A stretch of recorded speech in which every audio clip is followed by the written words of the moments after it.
New murmurs out of Utah that the Utes, not happy with the Big 12, could leave the conference, go independent, and make more money. This is a Locked On Big 12, Locked On Utes crossover.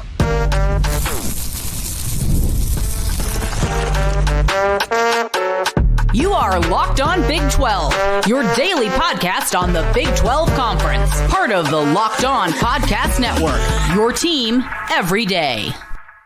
Happy Monday, everybody. Welcome to a Locked On Big 12, Locked On Utes crossover. I'm Drake Toll from America's #1 Big 12 podcast, Locked On Big 12. Thank you for making this show your first listen every single day. That is JT Wistrcill of Locked On Utes. We are going to get into Utah exiting the Big 12 as a new independent team in college football, how that would impact the Utes if that decision is where they go. And Utah was one quarterback away from a Big 12 championship in 2024. That's a pretty popular theory amongst Utes fans. Let's back it up or deny it. And BYU illegally stealing Utah players. We will finally, once and for all, hear from the guy who had the source on his show, talk about his thoughts on that rumor. If you hit subscribe, we both get to keep our jobs. JT, it was a message board post from a message board idiot. Fighting Utes says, should Utah consider independence, leaving this sorry conference and the schedule cupcakes like BYU and cupcakes like BYU or Notre Dame,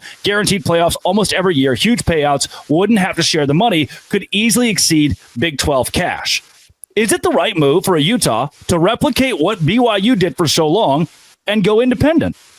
Well, first, I love the comments like that because I obviously try to push back on the narrative. Like, overall, we are happy to be in this conference, but then you're always going to get those fans that aren't. So that's unfortunate. If it was possible, almost every team should try and do what Notre Dame is doing, right? I mean, just from the simple fact of the math. Notre Dame wins. They get $14 million, right, Drake, you said? Sure, yeah. It's ton. Yeah, it's like $14 million to themselves versus when Texas wins. Here you go, SEC distributed it to everyone else. So if you could go independent and do that, everyone should do it. There's a massive problem, though. Not everyone's Notre Dame. Utah shouldn't do this. They couldn't survive. You just can't. You need the backing of a conference. You need that TV money. Notre Dame can do it because what are they? Such a strong brand that NBC was willing to say, hey, here's a massive sum of TV money so that we can play your games on our network. Gosh, if Utah were to do that, I mean, could they get maybe a TNT? It's not worth it. It's really not. And then how does that even work with the teams they're playing? There's too many logistics to figure out. Utah is nowhere near the brand that Notre Dame. When Utah was firing on all cylinders, when they were back-to-back Pac-12 champs, I thought they were at that moment a top 25 program in the sport. But historically, they've never been a top 25 program when you look at overall totality. So their brand value has never been high enough to justify what a Notre Dame would do. It'd be awesome if you could win playoff games and get $14 million to yourself, but it's not feasible for Utah to make it by themselves. I don't think you're right. You're right. Wow. Okay. And what I'm about to say will likely not make Utah fans very happy, but here's why I don't think you're right. BYU is independent, and I would liken those two schools to one another, like sister schools, right? If you were comparing brands, and the Utah and BYU are very similar. Mm-hmm. BYU in independence, 2011 goes 10-3, 2020 11-1, 2021 10-3 in a 12-team playoff format. Those 3 years, BYU's probably in the college football playoff or at the very least in the conversation. Mm-hmm. So who's to say that Utah couldn't do the same? Look, you wouldn't play world beaters. You wouldn't play Ohio State and Michigan every year. You'd play Stanford and Utah State and South Alabama. And then you'd sprinkle in, of course, in Illinois, right? You craft that schedule like Notre Dame does, and you're walking into the college football playoff most years. I don't think they could. I don't think you have enough revenue to pay players in today's era with the amount you're walking away from.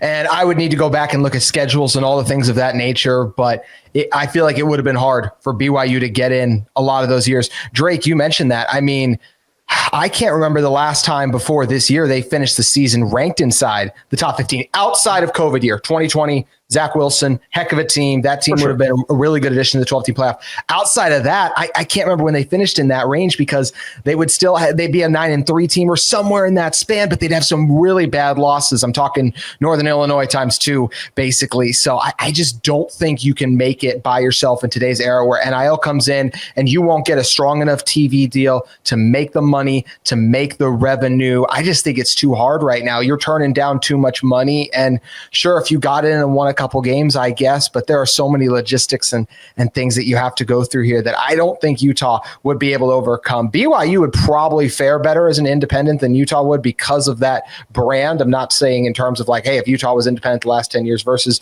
BYU, but I do think in today's era moving forward, and we're seeing that right now, BYU has better NIL resources than Utah has been reported so far. So I do feel like BYU would have a better shot at that, but I don't think either Utah, BYU. I think there's 10 programs, and maybe that's being too small of a number, that could do what Notre Dame was and consistently win games in the CFP. I don't think Utah or BYU or unfortunately any Big 12 school could manage it.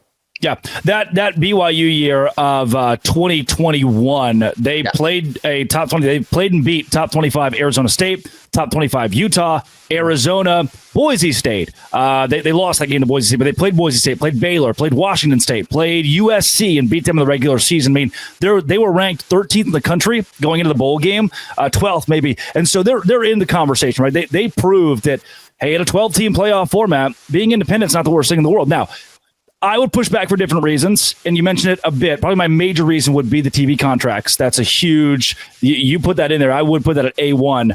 And also conference affiliation, bringing in money when you don't make the college football playoff. So Utah didn't go, but they're getting money because Arizona State did. There will be money put in Utah. So the years that Notre Dame doesn't go, they just get $0, whereas the Big 12 is always guaranteed a payout from the college football playoff committee. But I do want to go back to Mark Harlan, Kyle Whittingham. It's not insane to say, and it's not even disrespectful to say, they're probably not the happiest campers in the world with being in the Big 12. I'm sure they're not going to bed at night dreaming about how good they've got it in this conference. If given the opportunity to go somewhere else, do you think they'd at least consider? I do. If it's a Big Ten or SEC, right? Like, I think that's where, is there a world, the ACC? Yeah. I think everyone's trying to get into the Big Ten and SEC. So it's not something like Utah's against the Big 12. It's just a matter of, hey, this is where football becomes a business. Where can you make the most money? That's clearly in the Big Ten and the SEC. And as much as I'd love to push back, Drake, on what you kind of mentioned about Utah maybe not be the happiest in the Big 12, gosh, if we were going to make a power rankings of who's probably the least happy, unfortunately, when you look at Mark Harlan's comments and even the things Kyle Whittingham has said in the past about just saying like, hey, conference realignment's a real thing. Yeah. Utah would probably have to be number one based on what is available there. I do believe Utah's happy at the Big 12. I think they're looking forward to continuing this partnership, but look, it's college football and it is a business at the end of the day. It's about how much money you can make. If you get that Big Ten SEC invite where you can make double what you make in the conference, then you're going to go. That's how I look at it. But what's best for Utah's football brand is to stay in the Big 12. I don't want Utah to become Nebraska. Like when Nebraska went to the Big Ten, they have fallen off completely as a brand. And Utah's obviously not where they used to be even a couple of years ago right now. But I mean, Utah could easily win the conference in 2025 and none of us would fall out of our chair. If Utah next year was in the Big 10, we would all fall out of our chair if they somehow went through the gauntlet and beat Ohio State and Oregon all in the same season, because that's not something they've done. They almost did it that one year, but that's not really replicable. Interesting. Utah could win the Big 12 next year. We wouldn't fall out of our chair. I mean, don't pretend it. I heard it. I heard you say it on this show just now. After what Arizona State did, I'm going to say no. I'm not going to rule anyone out. 16th. Let's do that. Utah would have won the Big 12. That's a take that you have. Would have won the Big 12 with the quarterback, and you can make the Dylan Gabriel statement. Oklahoma with or without, right? They were so much better with quarterback. Could Utah have won the conference? Let's talk about it on Locked On Big 12 and Locked On Utes, part of the Locked On Podcast Network. Your team every day. Today's show is brought to you by TurboTax. Yes, tax season, baby. And this is a message from sponsor Intuit TurboTax. Taxes was dealing with piles of paperwork and frustrating forms, and then waiting and wondering and worrying if you were going to get any money back. Now Taxes is easily uploading your forms to a TurboTax expert who's matched to your unique tax situation. An expert who's backed by the latest technology, which cross-checks millions of data points for 100% accuracy. While they work on your taxes, you get real-time updates on their progress, and you get the most money back guaranteed, all while you go about your day. No stressing. No worrying. No waiting. Now is taxes. Intuit TurboTax. Go to TurboTax.com to get an expert. Only available with TurboTax Live full service, real-time updates only in iOS mobile app. See guarantee details at TurboTax.com/guarantee. JT Wistrcill, this is the part of the show where you're allowed to be insufferable. Utah was one quarterback away from winning the Big 12 championship in 2024. Yes or no? Oh, you're the best. I do think they would have fallen just short, even if Cam had stayed healthy. But I will say, fallen short as in I think they would have been right there and it come down to the wire.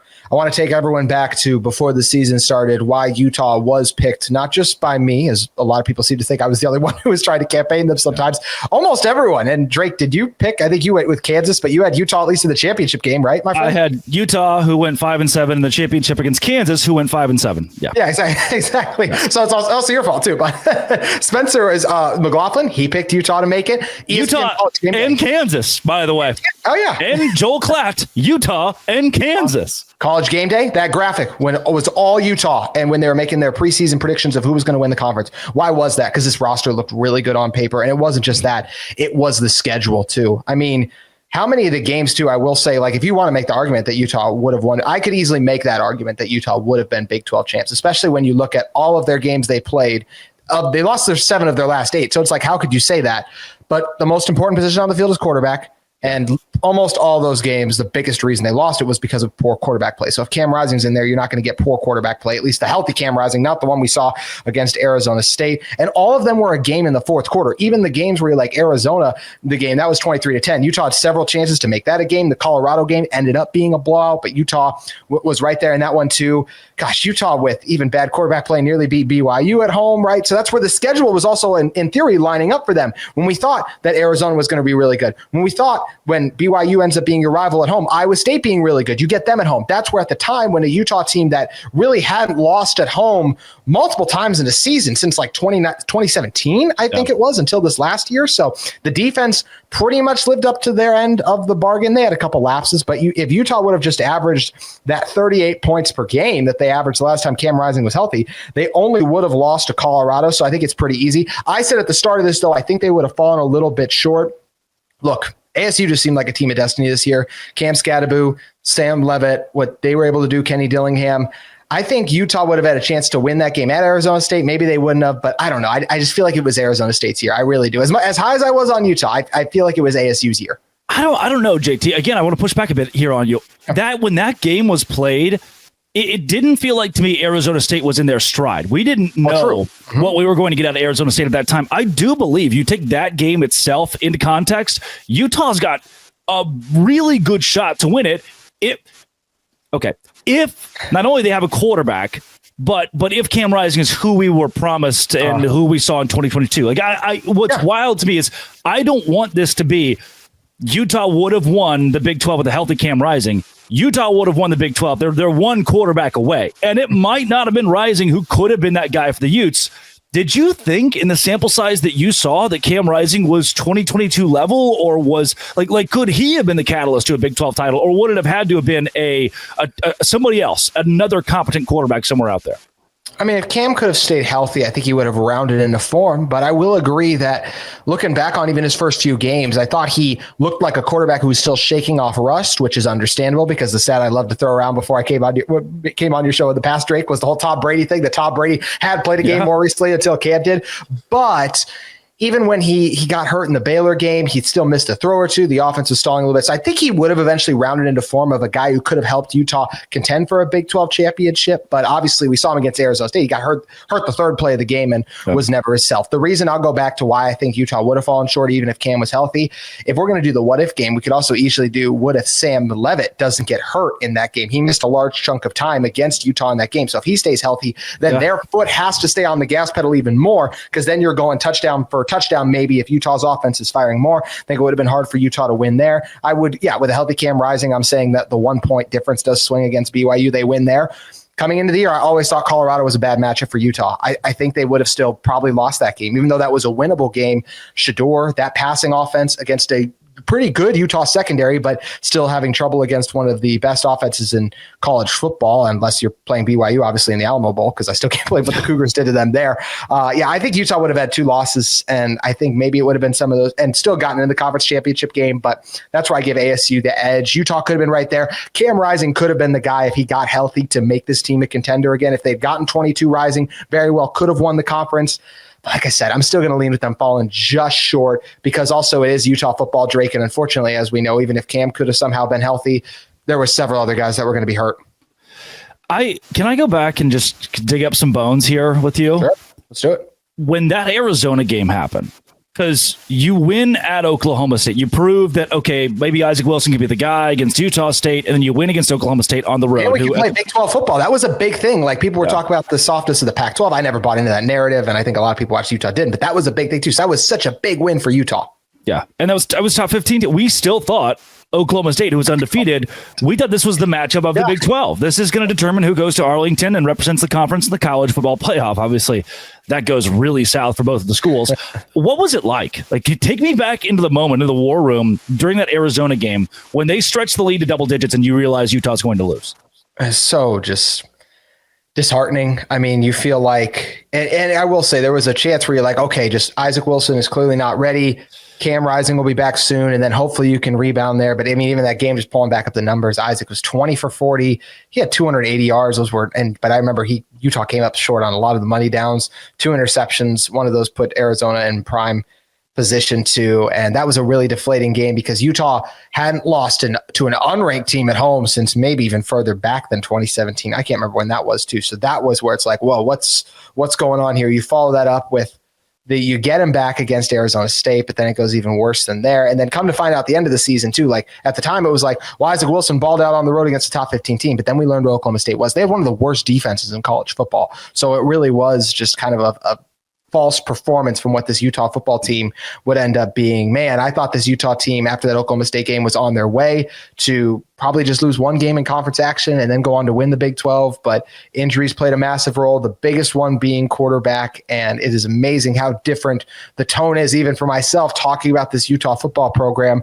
rather than last year when I felt like they were coming to the Big 12 with a lot of returners, a lot of optimism. And that has changed, even though there are a few reasons for excitement entering 25. Coming up, BYU illegally stealing Utah players? Question mark. This is a Locked On Big 12 Locked On Utes crossover. Today's show is brought to you by Game Time. Game Time is where I go to get my tickets. Coming up under the Big Sky Festival in Whitefish, Montana. How do I find cheap tickets? Game Time. And how do I find tickets to attending the 12-team college football playoff game? Game Time. Atlanta is like 4 hours from me. I live in Savannah, Georgia. I can just go watch it. I want cheap tickets. Game Time's the place to go. And with the new feature, Game Time Picks, it makes tickets for events even easier to get in your hands. Filters out the fluff to show you incredible deals on great seats. Recently, used Game Time Picks to find tickets for that national championship game. And boy, are they actually really reasonable. I love that I can see the seats before I buy them as well. The app shows you the total cost up front with no surprise fees at checkout. Take the guesswork out of buying tickets with Game Time. Download the Game Time app, create an account, use code LOCKEDONCollege for $20 off your first purchase. Terms apply. Again, create an account, redeem code LOCKEDONCollege for $20 off. Download Game Time today. Last minute tickets, lowest prices, and that is a guarantee with Game Time. JT Wistrcill of Locked On Utes. This feels kind of like an Ellen or an Oprah deal where I get to tell all. You were there when an analyst comes on your show and alludes to BYU promising NIL money they can't deliver on, and the conversation was based around, are the Cougars tampering and what is going on in the transfer portal between BYU and Utah. And that blew up. Message boards, podcast, everywhere. People wanted to know more about this allegation, and you were sitting right there when it happened. I want to know your explanation for what was said, what you know from other sources around you, and looking back to today, what's new, right? Where's the update? Is that something that had legs?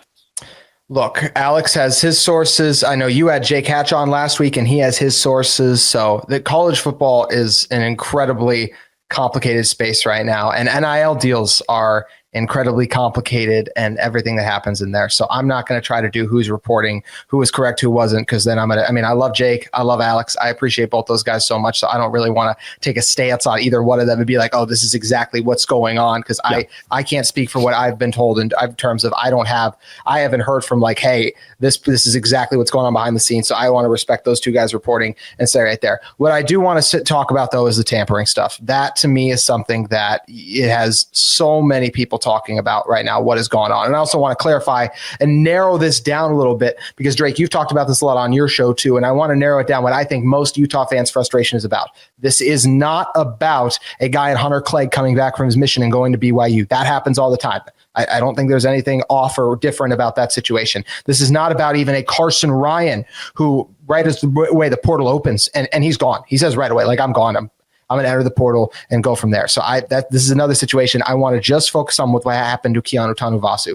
Tanuvasu, if you guys have, most of you probably know the story by now, right? Says, I'm a Utah man, shades another Utah player for leaving, then decides to leave. As soon as he decided to enter the portal, reports came out from several, whether it's Josh Furlong, who covers Utah very closely. He's one of the main beat reporters at KSL.com. Then you get a guy in Alex Markham of Utah Rivals, who does a really good job covering Utah as well. You get Steve Bartle, who had a piece on KSL Sports, said, according to sources, there was zero indication that Tanuvasa's transfer was imminent. Yes, his decision to enter the portal was likely fueled by the market for defensive linemen. These are credible journalists who are not just pulling things out of their butt. I absolutely believe an NIL deal was in place. Now, I do also want to say this.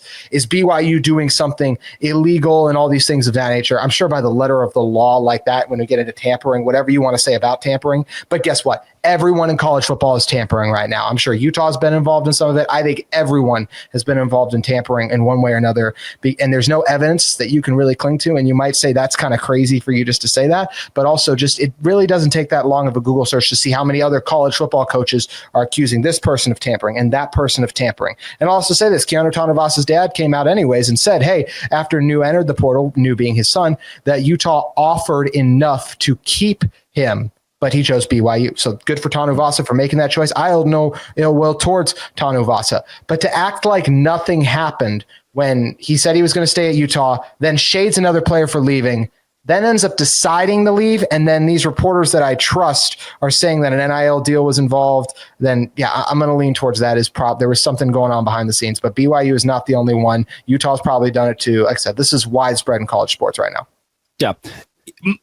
There are high school coaches, trainers, little league, whoever that are involved in these, who get a call from, it doesn't have to be, Kalani Sitake could have had nothing to do with this. Kyle Whittingham. Really quick, can I say something? The Kalani Sitake, I've put nothing into Kalani Sitake going up to Carson Ryan, Keanu Tanuvasa after the game. That is coincidence all the way around. I do not think there was anything there with how long after it was. Could he have maybe said, like, I'd love for you to be a kook? Yeah, I'm sure he said that to 80 other Utah players at some point. Kyle Whittingham might have been saying the same thing to them for Utah. So I don't think there was anything wrong with that. And I've always been a big fan of Kalani Sitake.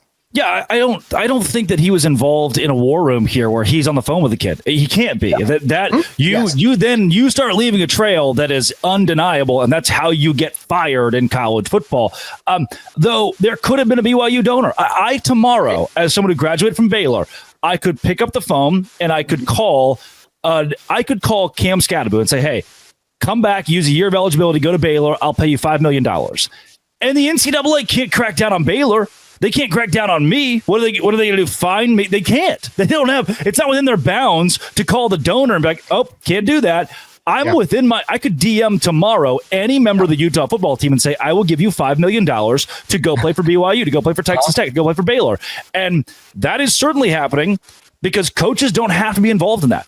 It is as simple as direct. We've never been so connected with everybody in the world. Mm-hmm. It is. And that's exactly right. This is not Kalani Sitake saying, hey, this is the plan. Let's go do this. This is agents are more than anything. It's not even college football teams as much as I think it is the agents trying to base the value and then trying to maximize that. I think it was Coach Norvell, the one at Colorado State, had a big statement on this about what agents are kind of doing and how much money they end up taking from the NIL deal. So college, it's covering this sport is an insane time right now because of the NIL, because of the tampering. Drake, what other year can you remember players tweeting out like, I'm going to stay at this school, or even we've seen guys commit to schools and then decommit days later and put their names right back in the portal, and then they'll go somewhere else. It's unlike anything I've ever seen before. It's chaotic for sure. And I think it's cool when a player says I'm staying home and they don't go anywhere. Less cool when they say that and they end up leaving. Could have gone without the graphic. And man, this brings out the worst every time. And this has nothing to do with a single player that I want to call out individually, but I see it all. A Utah man I am, or Hook'em or Sick'em or any of those. No, you're not. You're the opposite of a Utah man, actually. You left. You don't go there anymore. You can't enter the transfer portal like, hey, thanks for my time. Great 2 years. We're a family. All right, sure. A Utah man I am. No, you're telling me that you're not that thing anymore. You can't just be like, this is home. No, it's not. No, it's not. You're choosing to leave for whatever reason that may be, and you no longer wear that. You're wearing someone else's logo on you. You're like they said, Blake Shapen will always be a Baylor Bear. He's not. He's actively a Mississippi State Bulldog. He's actively doing a thing that is not the Baylor Bears. So that's the chaos that always gets under my skin. But JT, looking back on that segment, looking back and now in the tell-all, is there anything you would have done differently? Anything you feel like should have been clarified? I wish look here, and I've said this before. Alex, if you watch the full episode, Alex is very connected, and he is not just going to risk his journalistic, if I just make up a word, I think, reputation to stir just a random rumor. And that's the one thing I'll say. I wish I had said, hey, Alex, is this what you're hearing? Like, I wish I had stopped the whole thing in that moment, but I also didn't want to interrupt him. I wanted to let him talk for you. So that's why I wish I would have just said that. But also, once again, like, listen to the full episode. Go back and listen to the episode I had with him on December 9th, I think it was. He talked about Kyle Whittingham coming back, offers great insight into what's going on there. And if he had stopped every 10 seconds to say, hey, sources said this, we would have been there for an hour long. So that's another big thing I want everyone to keep in mind like that. Watch the full episode. Look at the way he is presenting his information. And he is not just throwing things out there to see and try if they land, if they stick. Utah Rivals has been on the Utah beat for a long time. Alex Markham does a really good job covering Utah. And I know, look, you don't have to like it. You don't have to believe it. That's your choice. But the people who act like Alex has made this up, and I said this on my own show, once again, he's not going to risk his reputation. That's all I'm going to say. JT, where can folks find more of your work? Or where can they hate on me for probably half the people in this? Anyway, so that's at JT Wistrcill on X. You could go over and Locked On Utes on YouTube as well. Always talking all things Utah as the offseason is very chaotic. Drake, always great hopping on with you. Absolutely. It's been one of the biggest stories so far of the offseason, the BYU and Utah possible tampering allegations, whatever. It's been big. So glad to hear from you and glad that we clarified a good portion of that. This has been and always will be. Keep coming back the rest of this week for all of your Utah Utes and Big 12 content. Locked On. Thanks for making it your first listen every single day. Dose Grande.